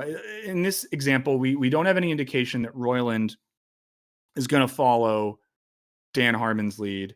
And again, you can go look it up on YouTube. We're not going to spend any more time on it here, but Andrew Callahan is at least owning up to this sort of stuff. But I'm curious what you think about this sort of thing. Josh Larson said, just joining. Quick shout out to Donald Glover. Give all the shout outs to Donald Glover. We'd love Donald Glover here. Henry, any thoughts on this as we wrap up this discussion? It does seem like Roiland's going to go straight up like antagonistic on it, or like denial as far as like what's been said already. I just wanted to respond to Eyes of the Buys, who said it's like these F-boys don't have good female role models. I do think a lot can be learned from just having female friends. Just like asking them like what other guys are like and stuff, and understanding what they're constantly being bombarded with, and kind of like recognizing beyond yourself as a man what other men are doing and what that says about men is at large. And just small talk with female friends helps a lot in that respect. I think that's totally true. I think being friends, especially if you're a heterosexual man who's interested in women, being friends with women, talking to them, having women in your life that you don't think of as potential sex objects, that you can be open and honest with, is clutch. Because so much of this happens too. There's this weird culture, especially in heterosexual culture, where there's just like this wall, and there's the men and the women, and there's the games, and we don't communicate and all this stuff, and it's not good. Dead Card 13 says it's okay to separate the art from the artist, but it's also okay to outgrow the art after the artist is revealed to be scum. I think that's totally true. And that's why if someone tells me I can never watch a Woody Allen movie or an episode of Dan Harmon television ever again, I'm not going to judge them for that. But honestly, if someone tells me they can still enjoy those things as art objects, I'm not going to judge them. If someone tells me they're not into Picasso because he was a shitty dude, fine. But if someone's like, these are important works of art, I'm not going to be like, you're a piece of shit. Lincoln Benton says, no one is 100% good or bad. I'm not, you're not. And anyone with this much fame, power, and money isn't either. Taking some ownership and accountability isn't to be celebrated, but is to be called out. I think I get what you're saying there. Yeah. So there you go. Mute the super chat thing. Okay. So that is that discussion. And thanks for hanging out. And again, I really appreciate everyone hanging out for this discussion. Someone said, how do I find female friends? Now, I think that's a genuine question. I think that can be hard. And like, friends are hard in general. I would say the best way I've found in my life to meet people and develop friendships, especially people that aren't like me, are finding activities and communities around things that I like. For me, it's been stuff like music and improv or writing classes and like activities based around those things, or going to niche film screenings, just finding those communities. I don't know if you have thoughts on this, Henry. Yeah, like hobby circles, and if you do any kind of like local activism stuff like that, just get out there and just kind of participate in your community. It's real simple, but it's like, yeah, just you kind of got to go out and it's not about like, oh, I'm going to go out and make friends, but like go out and like what interests you, do it, and just find people with like similar like motivations for doing those things. Yeah. Prairie fire. Thank you. It's not true, but I appreciate it. Evan said, men not having friends episode idea. We actually are, we're looking into it for a Wisecrack edition, doing a full video on kind of the problems of modern friendship and why it's hard. Yeah. Someone brought up pottery classes. Yeah. I think that just like find stuff you like. And I mean, I have friends who, I know people that have found community in the cosplay world, in the D&D world, and all types of niche communities. Yeah, unions, of course. Lincoln, great call. Oh, go ahead, Henry. Oh, I was just gonna say, like, D&D is a good example. Join your local DSA. Yeah, I mean, get involved in politics, get involved in a nonprofit that does cool stuff. You can find organizations to be a part of. So I don't know, but also, friendship is hard, especially if you are someone who is a little anxious, socially awkward. I'm a part of that gang. It can be real hard, but never underestimate the power of faking it till you make it, and never forget that in certain situations, we go into them and we're like, everyone else is cool and confident. I'm the only one that's nervous and doesn't know what's going on, but fucking everyone else is the same way. So if you just kind of, again, this is Uncle Michael advice now. Sorry that we're having a lot of uncle stuff here, but you'll often have a better bet if you do that. Cass B brings up a good point. Find events or gatherings that your public library puts on. Logan Reese says, join your local anarchist collective. Yeah, but libraries do cool stuff. If you live near a university, there's often cool events there. If you are a current college student, never underestimate how many weird niche student organizations there are and stuff like that. So Jackson, Uncle Mike's corner. Just gonna say, Jackson brings up he makes friends with girls at his local gym because he thinks it's weird to hit on them. And yeah, just remember everything we're listing here. We're talking about like just making friends in general and female friends, not getting laid or looking for a date. Yeah, because we're practicing no sex 2023. Jackson says, do we hit 800 viewers again? Do we get no? We only do it the once. We were at 800 for a while, so there you go. And yes, social anxiety gang unite. We are out here. Okay, so now we have some options. God, we can watch the Mandalorian season 3 trailer,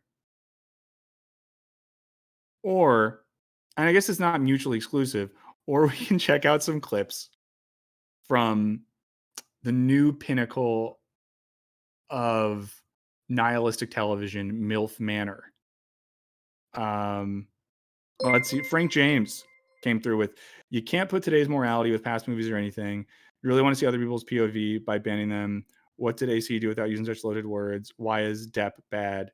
I'm not, let's see. Callahan coerced women and couldn't take no for an answer as far as what he did that was bad. I'm not even going to address the Depp stuff. But he admitted that too. So I just think with anyone who's like mad at us for how we're talking about Andrew Callahan, again, he has a video on YouTube. It's called In Response. If you're worried, leave this stream. Go watch it right now where he just says that.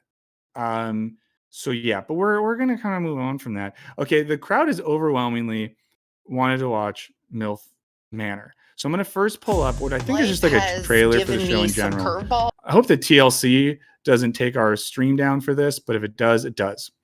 This is the trailer. I'm going to tell you the basic concept here. We take a bunch of women who are in their 40s and 50s, who I guess fall into the category of MILF. Speaking back to problematic teen movies, American Pie, anyone? America's Now sweetheart Jennifer Coolidge playing Stifler's mom introduced the category to a lot of Americans and people around the world of a MILF, a mom I'd like to. I'm more of I was going to try to do uncle I'd like to grab a beer with, but I couldn't figure out the thing. This is Tuda Bides brings up a thing. The Mandalorian shows up at Milf Manor. Yes. Mando and Grogu show up there. And again, the one reason this is crazy too is this is literally not based on, but there was a 30 Rock show, fake show within the show called MILF Island. So we'll watch. This is the initial description of the show. We're going to watch some clips after this, but this is and I watched this yesterday. I kind of couldn't believe it. Life has given me some curveballs. I think it's my time to find love. I want to date younger men. I'm as sexual as I was in my teens. Ladies, where's all the men at? I'm ready to connect with somebody who doesn't really care how old I am. This is a perfect place to find love. Here we go. It just... What do you think the shocking twist is? Okay, we'll talk about the twist. And I think we even talked about this on a previous stream. Let's predict it. I know what it is, so I'm not going to tell you. And don't lie. I only want predictions if you really don't know. So what do you all think the twist on TLC's Milf Manor is? Are you aware of the twist, Henry? No, I'm completely ignorant of Milf Manor. Someone got it. Someone got it already. Guys, the twist is it's their own kids. That's the twist. It's 8 women and their own sons. Those are the guys at Milf Manor. Their children. The children of the ladies who are there.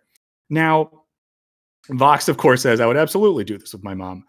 Guys, it's crazy. And when I first heard about this, I had said, I think it's on stream. Someone can find it maybe. I think I said that I predicted that would be the twist.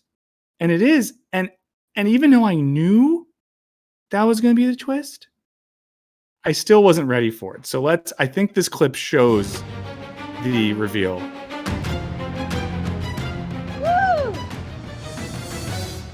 That's my mom right there. Also, I just want to note this young man's accent and way of speaking. It's a lot. ¿Qué es aquí? Dios mío de mi vida. Oh my God. I just saw straight to Jose's eyes and They're my favorite pair thus far, though, Jose and Paula. just stay there for a couple of seconds. And then someone said, why don't they do this with men? This is crazy. Imagine how dark that would be. But one could say, like, why is there a difference? It would be so dark. Vox says moms need love too. He's not wrong. He's not wrong. And say, what is? I am really confused right now. What is really happening here? Wait, But they had to know, right? that's my mom right there. This can't be going on. I'm like completely shocked. I see my son back there, and it's like, who are all these guys? So we're supposed to date the other moms? And you're here. That's so weird. Yeah. That is And you have to do this like in front of your mom. so weird. Yeah, the chat you get, it's really dark. It's really dark. And I think they need a psychoanalyst on set for this. They really need to work through this because it's a lot. It's just a literal thing. Yeah, the male version feels criminal. And it just, there's this sense in which maybe they're trying to do this thing that feels like woke, I guess, but it ends up feeling really, really gross. Jackson just said they could call the one with the dad's DILF dungeon. Okay, let's watch a little more of this. And there's another clip after this. We're only 3 clips. The next one is... Son Gabriel was going to be in Mexico with me. I thought he was going to be on a separate dating retreat, but he's in my dating pool. He's in my dating pool, she says about her son Gabriel, friends. To see my son date these moms. This is crazy, bro. face right there. This lady just like, oh God. This is the one character, I forget her name, who they cut to at various points, who seems to get that this is fucked up. No one else gets that this is fucked up. But when they cut to her, she seems like genuinely disturbed. I'm feeling very overwhelmed and a little scared. I'm feeling overwhelmed too. Seeing my son standing in that line made me feel very awkward because they're my son's age. We up, let's go. We up. I was a little shocked to see Ryan in the pool. I didn't see that coming at all. I'm gonna be honest, I'm thinking first pick in the draft. Like I'm looking at everything else before my mom. Thank God for that. He had to specify that he was going to look at the others before his mom. Come on, Hey, what are you doing here? Why are you following me on the retreat, Joey? I'm here to find love. This lady's crazy. And also, the amount of black sense used by these old white women is crazy. This woman in particular, but just wild. Honestly, older women are very hot, and I know I got the swag. And black sense by these young white men as well. It is crazy. When I got the game for them. Wow, this is like news to me. Yes, Mom. Someone says Andrew Tate, the host of the show. I'm Joey, nice to meet you. What's your name? I'm April. April, nice to meet you. I'm doing great. How about you? Why does he talk like this? Whenever I bring a woman home, it's all up to my mom whether I'm dating her or not. Winning. Quoting Charlie Sheen. Been winning. And this young white man, been winning. Okay. This is a lot. And I think, again, like, what does this say? Oh, someone said, what is black sense? Oh, I said black scent. It's a thing that happens when white people talk in like African-American vernacular English or affected accents. It's kind of a weird move. So someone says their tummy is folding down. So someone said Oedipus Island. Yeah. But like the way to the depravity of this is like, are people just willing to do anything to be on TV? Are the traditional, it just seems like everyone is willing to sort of turn their sexuality, their familial relationships, all this into products. I don't know. Why does it feel so bad? You bring up the one lady being visually like the only one kind of disgusted with it, and it does speak to the kind of like the normalizing power of putting a camera in front of someone and just like what that enables or makes people think is normal or like within the bounds of doing. Sacha Baron Cohen's like really good at using that all the time in his comedy. Point. I was thinking of Bruno just with the bit where they have the baby in the wheelbarrow and they're trying to put it in like fascist art. But yeah, this even goes back to like talking about like how do problematic people get away with like being so bad? It's like, well, the way like environments normalize or like enable them to like make their behavior appear that way. And I'm so glad you brought up the Sacha Baron Cohen thing because I think that's perfect. I'm just going to re-articulate what Henry said because it was great. That the camera or being perceived by the camera has a determinate transformative effect on our individual subjectivity. There are things that we wouldn't do or think. Yeah, and Jackson brings up the rehearsal. Jackson, I'm pretty sure you have a good video about the rehearsal, and I'm going to feel so bad if I just got your channel confused with someone else's. But I think Jackson has a rehearsal video, and if he doesn't, I'm so sorry. But then it can be complimented that I would assume you would because you make great videos about stuff like that. But the way in which like the existence of the camera transforms what someone would say, how they would exist. In the rehearsal, it makes me think about the guy who talks about getting in the car accident and being upright on miracle status. Someone else brings up Nathan Fielder. Someone said, did Sacha Baron Cohen do a no-no? No. Sacha Baron Cohen, we're saying, does a really great job of using the camera and using constructed scenarios to get people to do and say some wild shit. And to be honest, like that's kind of the best part of things like This Place Rules and Channel 5, not to go too far back there, of people who are able to use cameras to get people to expose themselves. Now, not literally expose themselves, you know what I mean? But with like TLC shows especially, it feels like they get to a whole new level of exploitation, and they've figured out a sort of cheat code to get people to do these sorts of things. Here, let's watch this last video. And if I think this clip shows some stuff that is a line that's pretty crazy. Ooh, I'm going to pause it for a second. Someone left a really great comment. I mean, there's always really great comments. But AJX says the camera collapses all your potential futures into a single unbearable, hyper real present. That's really great. Yeah, I think hyper reality is definitely a way to think about this.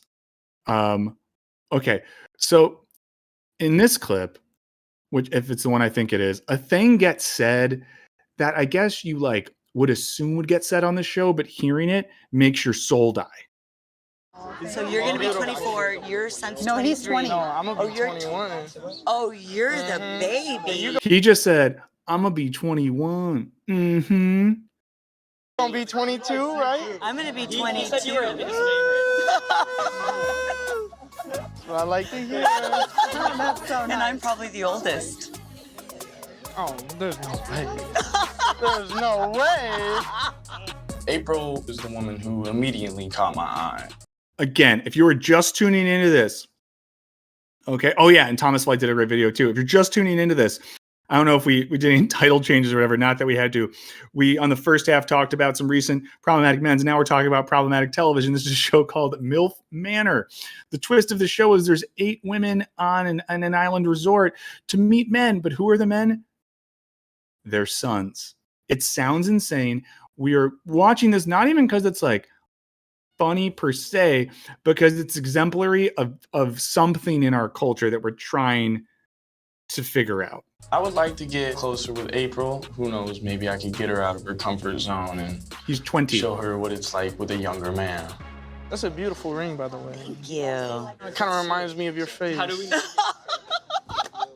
Younger guys seem like they have a zest for life. They're not jaded. And even though I'm this age, I've always been very physical and have a high sex drive. So if you're gonna have a younger guy, it's on TLC. There's gonna be a lot more. TLC, the last, there's, I thought I had some, I had sex, nothing. I would think. Joey, which one's your mom? Yeah. Really want me to point her out? It's pretty obvious. Joey is just a young buck, and he's just necklace game on fleek, or is that? Did I say that right? Necklace game gone crazy. What is he wearing? I don't want to judge him, but what is he wearing? To my mom, then try and hit on another girl, and then another girl. So he's not going anywhere near my mother. Joey's gonna get a left hook. I'm not kidding. He's not Joey. I'm not worried about Joey. Gabriel and I are both here because Gabriel is just like, is this the Machine Gun Kelly auditions? Oh, that's not what this is? Take this adventure. It literally fell in so our many lap studs on that jacket. And I can't. I'm sorry. Can you stop and just let me talk? Can you do it again? Can you not say, why are you saying heavens? Because that's what I'm saying. I'm my own person. But can you stop interrupting me? So. Gotta be polite, dear mom. Right. Ma, Jose is your man. Jose looks like mad responsible. Like I look fresh. Said you look mad responsible. Like you look very trustworthy. Jose is I think he's my favorite. Jose, cut the umbilical cord. No, I mean, we're having a good conversation. We're learning a lot here. We can follow. You're more than welcome to join. I mean, and I'm sorry in advance for anyone who didn't know of the show, who now knows of it and is going to get caught up in it. But it's crazy, and we're going to figure out what it means. There's this super hot guy named Jose, and he seems like a safe bet because he's very family-oriented. You can see he's family-oriented, and that's what you look for when you're 50 on Milf Manor, trying to date a 20-year-old. You want someone who is family-oriented. Like tied to his mom's hip, so I think the line is coming. I think they're making us wait for it. He would definitely just have my back and be by my side and, be in my corner. I'm not calling you dad. I feel like I need to get him away from his mom. I'm not calling you dad. What we can end up doing. You're not calling him dad, you're calling him daddy. No, I'm calling him daddy. Out of all of the women here, Kelly. We always cut back to this lady who's the one who's just sort of like, what the fuck did I do? What is going on? This is crazy. I'm glad that this is the one person who gets that. Like, why am I He here? is definitely going for all of the attention. It's almost like she's campaigning. You call him father. It seems like a lot of work to me. Well, friends, we've now all been to Milf Manor. For anyone who's just tuned in, you probably thought to yourself, why are they doing this to me? But yeah, Paola's the best. Paola and Jose are the best. So again, this is Wisecrack Live. Spiegel Ferns and producer Henry. Frank, thank you. Have a great one. I know it's horribly cringe, but again, it's just, this is where we're at as a culture. And sometimes we have to reckon with the fact that these are the cultural products that are getting made. People are coming up with these ideas. They're pitching these ideas to companies worth millions of dollars. Those companies are giving them money to start producing them. They're casting these roles, and tons of people are putting themselves in positions to be in these shows. They want to be a part of it. Then we, as human beings, consume this stuff. These shows have credit rolls. There is staff, multiple people working to make sure these things get made and out there. People who went to film school, and I'm not judging them as such, they just wanted to work in film and television. And this is what happens. A few people in the chat have brought up Freud. Yeah, very Freudian. Someone else says this was inspired by porn. I do know that like every year when they put out like what the most watched porn categories are, it's always like stepmom stuff, which what does that mean about it? What I would like to do is I'm actually going to try to work on this. Oh, I feel like someone left a really fun comment and it just vanished. So I feel like someone left a comment I thought was really insightful and you deleted it, but I'm sorry. I'm sorry that you felt like you had to delete it. I think what we should maybe do is see if I can get like a psychoanalyst or a psychiatrist or someone to come on stream and help us unpack this. Because I don't know. Jackson says these shows remind me of debunking conspiracy things, like how many people have to be involved. Yeah. It's wild. It's wild. Okay. Oh, someone said Jung more than Freud. Okay, last thing we're going to do today. Thank you so much for being here, everyone. This has been a real good ride. As always, you can go back and watch this stream, other streams on the live tab. It means a lot to us. Continue to let us know what you want to see. Now, the easiest way to let us know what you want to see on stream or ideas you have is on Discord. How do you get on Discord? You either are a member of the YouTube channel or a Patreon. We have a dedicated Wisecrack Live chat there. Maybe you're like, hey, Michael, I actually live in the real world, in the real economy, and I can't just throw money around to every gosh darn content creator I watch. That's totally fair. You can hit up Wisecrack's Twitter. You can hit up my Twitter. You can leave a comment on any of the VODs when these goes up. You can leave comments. So we want to do what you all want us to do. And thanks for everyone who's being here. You were here on the day we hit 800. You know, we've come a long way from throat shares. We got some new emotes coming out soon as well.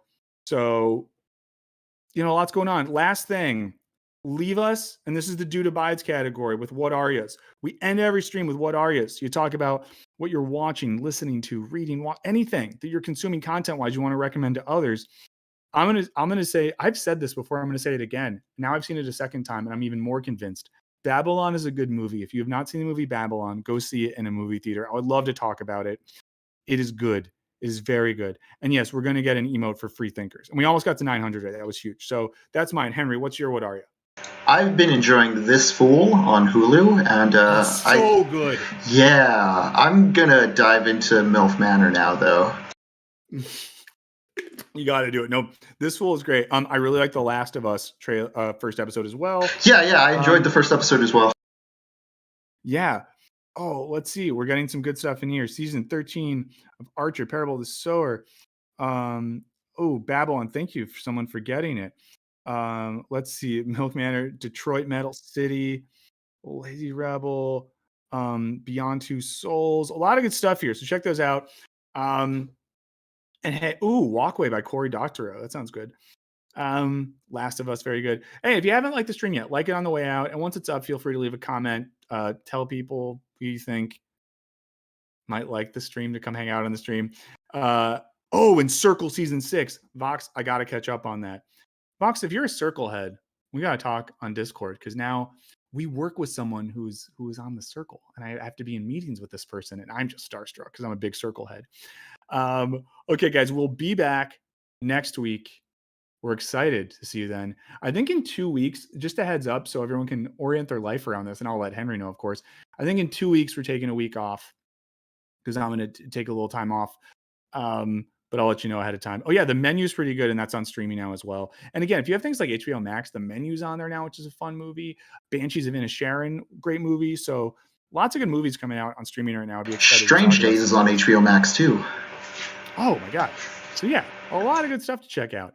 As always, give Henry some love in the chat on your way out the door because he deserves it. He's making all of this happen. You know, he has to sit here and really consider Milf Manor as a part of culture. Luis Torres, thank you so much. I'm glad you had fun. Rory says Milf Manor isn't even the weirdest reality show I've seen come out of the US.